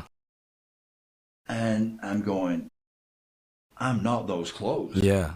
And so I got it, but that was only the beginning. Because then you go, okay, what else am I attached to? Yeah. Now you got to do an inventory, right? Yeah. So it just keeps going. It keeps rolling out. So the next thing is, because I didn't think I was attached. No. Sometimes it's completely unconscious. You don't even know. Because people would say to me, listen, man, you got a lot of shit here, man. You got a lot going on here. What would happen if you didn't have any more? And I go, dude, I would be exactly the same, right? And I totally believe that. So as I'm going through this process of recognizing what I'm attached to, I go, yeah, that's a lot of possessions. But the reason it's spelled that way is because they possess you. Ooh. You see, to get all those things, those material things, you got to work your ass off. Yeah. You got to sacrifice a lot of your freedom. You got to compromise yourself in so many ways. Your health. For stuff. Right? For stuff, right? And all that takes time and energy. Not only that, when you get it, now it takes time and energy to maintain it. That's true. And then you got to replace it because it all goes out of style. It all wears out. And you got to get the new. It's almost like you have to keep up the facade. Right? Yeah, so it's not like you have those things have you. Exactly, man. You're possessed, right? Yeah. And so I realized something that I would say to people all the time, that less is more. The less you own, the less possessions you have, the less you are possessed, the more energy and time you have for yourself. And that's when I began to let everything go. Now, my point is, if I didn't believe that, I would never have come to that realization. And I would have still been angry for her at what I thought she did to me. Yeah. But instead of realizing she did it for me. Yeah. That's deep. And it goes on and on from there, right? But it's gradual because, again, the first thing was like, oh, hell no. That's right. Yeah. I had to work at it, man. Yeah. Because I was attached to it. So I didn't want to tell myself or anybody else to tell me that it happened for me. I wanted to be a victim. Yeah. Because what I was attached to was being taken away. Right? Yeah. Instead of realizing that I was giving it away so that I could learn not to be attached to it, so that I could learn that less is more. Yeah. Right? Yeah. Not just say it, but experience it. Yeah. Profound difference, as you well know. So that's just one example, man, that she gave me so many gifts. Being authentic, being true to myself, being vulnerable. Man, that's a big one, right? And people think, and I included, as a man particularly, although it's not easy for women to be vulnerable either because they expose themselves, that could be used against them, and often is. But vulnerability is a power, man. It is. It's a power. It is. Right? Because once you let go of those things that you've hidden from the world, that you've been afraid to share, been ashamed to share, or felt guilty about, as you said, either two very different things, right? But once you own it and you speak it out, it no longer has any power. No, you own it. It doesn't own you. And, the thing and this is why this show exists, is that when we share things and we're vulnerable as you've been and sharing your story of knowing things but not applying them or not thinking that it applied to you, you make somebody else feel not alone. And that's and I don't think human beings do anything on our own. We usually always have something in conjunction, in collaboration, in connection to another human being. And some of those are lessons, such as the ones that you're explaining. And somebody will hear this and they might still have to go through the gauntlet and go through the process. Okay. But if anything, you make somebody feel, because I'm sure there was times too in all of this, you're like, how could I be so stupid? And then we dog ourselves and you know, and we're derogatory to ourselves. And you wouldn't do that to somebody else. So why would you do it to yourself? And, you know, that in itself would maybe help someone else not be so hard on themselves and say, hey, I'm going to figure this out and I'm not alone, because Dr. Edwards went through this, Cam went through this, et cetera, et cetera.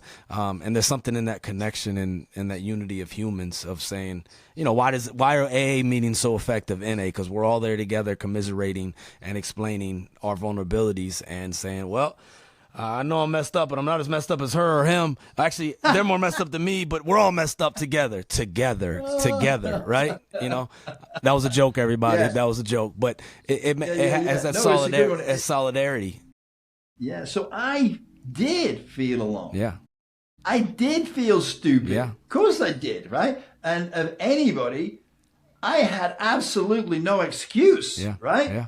So I'm like, I don't want to tell anybody this thing, and you are stupid. And I was, right? So, and this is what one of the things that I want people to realize is that I don't want them to feel alone. I want them to know it's okay, right? Don't beat yourself up about it. Don't think of it as one of the most terrible things that happen in your life. There are tremendous gifts in there. There is. Learnings and understandings that will change your perception, as it did for me, right? Yeah. When I was committed to that belief, I found the gifts in it.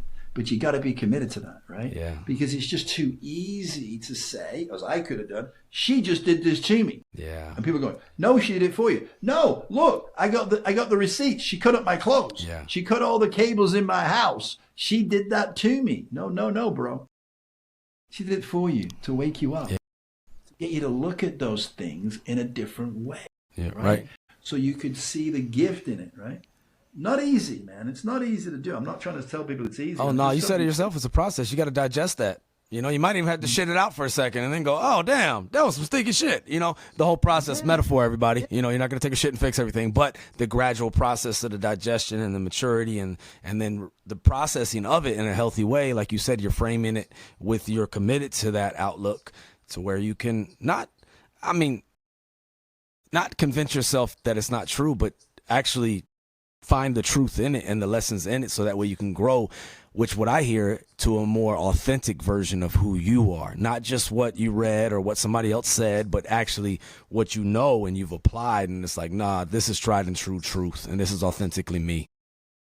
Yeah. So another thing that I would say about that can be helpful, and I'm not saying these things are cure-alls, right? I'm just saying these can be helpful, right? So when you say, you've basically got a choice when something occurs, right? You could say, that happened to me, or they did that to me. Now what you have is a wound, right? And that wound is going to stay there. Or you could say, no, it happened for me. Mm. Now, you know, like I said, you're not going to get the why happened for you instantly, but if you commit to the process, you're going to come out the other side, not with a wound. You're going to be wiser. Yeah.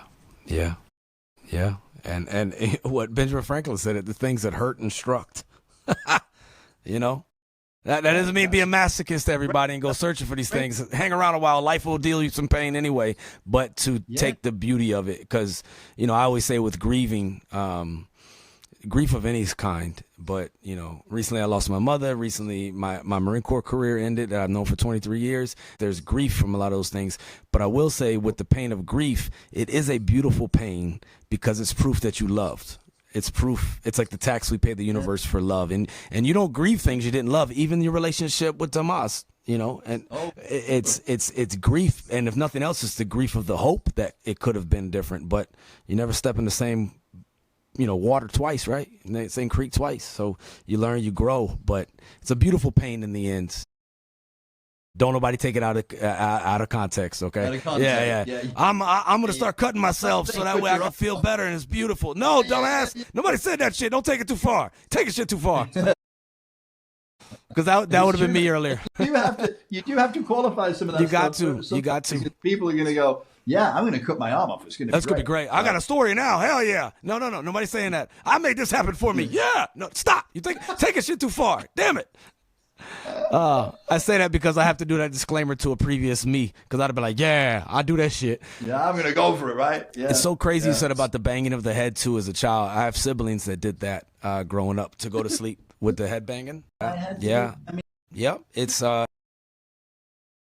yeah, I think it's familiar, it's comfortable, it's that chaos, and that's a form of it, and then it takes on a physical, because like you said, that mind, body, spirit, it is so interconnected. Now again, we all have our preference. I'm with you. I'm more on the spiritual side, and people go, what's the difference between spiritual and mental strength and physical strength? Well, spiritual is the thing that's going to fuel you when all the other things die off. Whoever your friends are, your body's breaking down, your mind's breaking down, whatever keeps you going forward, whatever keeps you getting out of bed every morning, that's spiritual. That's spiritual. Yeah. I use the funny story. I think I told you, right? This is on the website that her parents saw, right? So I was like the Antichrist. But it says on the website, what's the difference between religion and spirituality? Well, religion is for people who don't want to go to hell, right? And spirituality is for people that have already been there. That's deep. That's deep right there. But a lot of that to get to that heaven, whatever that may be, it's going to take releasing attachment and our addictions and the things that are just, whether we realize it or not, making us live in hell on earth. Hell might not be a place as depicted in, flames and stuff. Sometimes you could deal yourself your own hell and live in, and I think that's Well, the Pope said one day, the Pope once said, hell is a state of mind. I believe that. I've been there. Yeah, I've been there. There's levels to this shit, of course, all of this, but yeah, I can smell what you're stepping in. How about that? And that reminded me also what you said about, you can't take it with you. Is that it's actually a quote from the Bible, and you know it very well. It's right. It says, it's more difficult for a rich man to enter the kingdom of heaven than it is for a camel to slip through the eye of a needle. It's the truth, and the attachment. People misunderstand that. They think there's something wrong with being wealthy or owning things. What it's saying is, very often, people who have wealth and material things, they can't let them go. No. And so you're never going to get into heaven because you can't get in there with them. No. Like a camel can't go through the needle because of its hump. It's a logistics situation, everybody. You understand? This is a military exercise. Yeah, right? Heaven does not have a supply chain management to be able to accommodate. No, but it's. That's exactly. But right. It's. They can't keep the inventory. They can't keep control of it. It becomes a headache. And everybody says, "No, that was mine." Mine. No. It reminds me too of what Denzel said in that commencement speech he gave at Penn. He had told everyone there. He said, it's about basically how you're affecting other people's lives, how you're impacting other people, because you can't take none of this shit with you. You'll never see a U-Haul following a hearse. And the Egyptians tried that shit and they just got robbed. You know what I'm saying? Like, so you really can't leave. You can't. So another one I love, and I've said this many times on the show, and I got it tattooed right here, but what Jim Carrey said, a comedian, the effect you have on others is the most valuable currency there is. The effect you have on others. The effect you have on others is the most valuable currency there is. That's where real wealth is, Jim Carrey, amazing. Yeah, amazing. Comedians are the truth tellers of our times, so I love it. And laughter is cheap medicine, so do it often. That's what Lord Byron said. So I try to laugh as much as possible. It's a cheap medicine, Yeah. Well, listen, man, you are extremely wise, and I want to have another conversation. I would love to. Where you got all that shit from, right? Because it's deep. It's good. Well, it just keeps me going. I'm trying to. You're very well read, and you're very well experienced. But you know what I'm still trying to do, Dr. Edwards? I'm still trying to FITFO every day. That's the acronym we say in the Marine Corps, FITFO. Figure it the fuck out. I'm still trying to figure it the fuck out. Well, you got a lot of it figured the fuck out. Well, I appreciate you. And you're very humble, which is good, but you're not full of yourself at all, but you're very unassuming. And so when it comes out, it's like, holy shit. That's good. Hey, well, my experience has been you either stay humble and stay hungry, or you will be humbled and you will be hungry. So you might as well just stay like that, and humble warriors are what makes everything. Quotes off you, man, because they're great, and I'm going to use them. I got U-Haul Hearst. Yeah, that's Denzel. I'm really just a parrot. I just kind of regurgitate shit, you know what I mean? But we all, yeah, man. We all, nothing original, right? No, there is nothing original. Nah, nothing new under the sun. Shoulders of those who've gone. But I appreciate you, man, because the way I look at it is iron sharpens iron, steel sharpens steel. You made me better today, and I had a few moments of conviction where I was like, damn, I'm guilty of that shit. I'm taking notes. I have been on my phone. I take notes. If I don't write it down, I'll fucking forget it. With the Chinese proverb, the dullest pencil is sharper than my memory. I got to. I doodled. I got to. Even JFK was doodling fucking ships when Cuban Missile Crisis. He was drawing sailboats and shit. What the fuck? Yeah, isn't that crazy? During the whole time he's sitting over there getting advised and he's drawing fucking sailboats and shit. But hey, it's cathartic and it makes it stick. But I do want to ask you this, sir, before we depart, because it is Mental Health Awareness Month, but to me it's mental health awareness all the time because it matters. But we are losing too many people right now in our society, in our times, to death by suicide. And I don't say commit suicide because that implies a crime, but died by suicide. I learned that yesterday. I was talking to somebody who works with people that want to die using suicide. Yeah. And I said, they committed suicide. They said, no, we don't say that. So 2 days in a row. What are the chances? But language is powerful, It's like how we still say master bedroom and weird shit. It's like, oh shit, that's a slave time term. Why do we still say that shit? But anyway, we say it. We say what we say. But I do think that it implies such a level of shame if you think about suicide that you committed adultery, you got committed, committed a crime, you committed suicide. When he said that to me, I went, wow, that sounds so much better. It does, yeah. But in saying that, people get to that point. If someone was there right now contemplating, they may be listening right now, contemplating, having suicidal ideations, thinking the world would be better off without them, and want to die by suicide. If you had the opportunity to say anything to them prior to, because we always wish we could afterwards, what would you say, sir?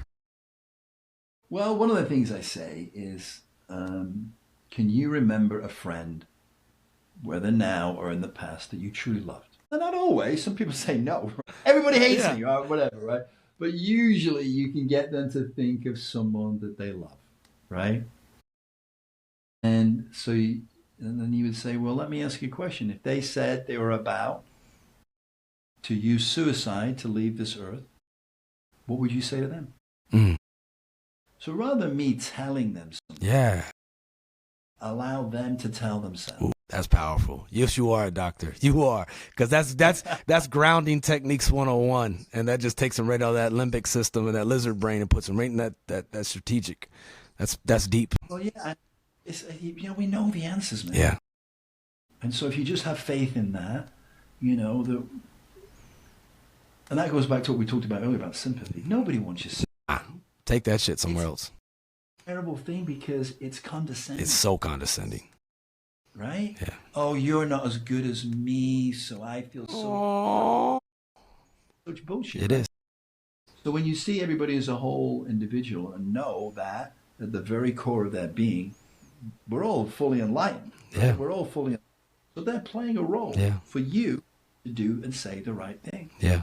To help them, not to destroy them or to make them feel like they're not enough or not worthy or they're less than. That could be one of the reasons they might feel like they want to use suicide to end it. Yes, right. You're right. So by getting them, putting them in a different space, man, the mind, the brain can't tell the difference between something vividly imagined and something that's true. So you put them in their mind, in their imagination, and have an experience like that. Where does it reach? It reaches their heart. Yes. It reaches their heart. A artist would say that. But it's so effective. You are a hope dealer, Dr. Edwards. A hope dealer. I love it. I like a hope dealer. I'm not dealing dope. We're dealing hope. That's what we're doing. That's what we're doing. I love dealing hope, not dope. That's right. Hey, I just want to say thank you and tell everyone out there listening, you matter. Please do not choose a permanent solution over a temporary situation. All of this shit is temporary. And I say that not just for you, but also you have no idea who or what is coming down this road of life. So please wait it out and just think you're going to be some light for somebody else one day. And you don't even know it yet. And they're waiting on you. So if for nothing else, you matter. We need you. And we love you. And Dr. Edwards, I thank you so much for being vulnerable, for sharing your experience, your truth. And we definitely got to do this again, my friend. For sure. Yes, sir. Yeah. Thank you. I'll be in. Yes, sir. Yeah. Thank you. And thank you to your team. You have an awesome team, by the way, an awesome team. And everybody, Venus Flytrap, you need to get that book and learn more from Dr. Edwards, sir. If anybody wanted to follow you. While you're on it, Ken, yeah. I think I sent you a couple of links for your audience, right? Yes, So I'm going to can put get those in the show notes for sure. the book for free. They can get a free counseling session with me, the complimentary, should I say, and the 7 signs of a toxic relationship. Ooh. It's a little guide. We need that. Yeah. We need that because some of us don't even know. We're just going off of what we know, and what we know might not be what's right. What does normal mean anyway? Such a thing doesn't exist. No, I'm definitely not normal, but I'm trying to figure it out. Fitfo, everybody. Thank you, Dr. Edwards, and all that will be in the show notes. And thank you again. Keep being a light, my friend. Appreciate Yes, it. sir. You too.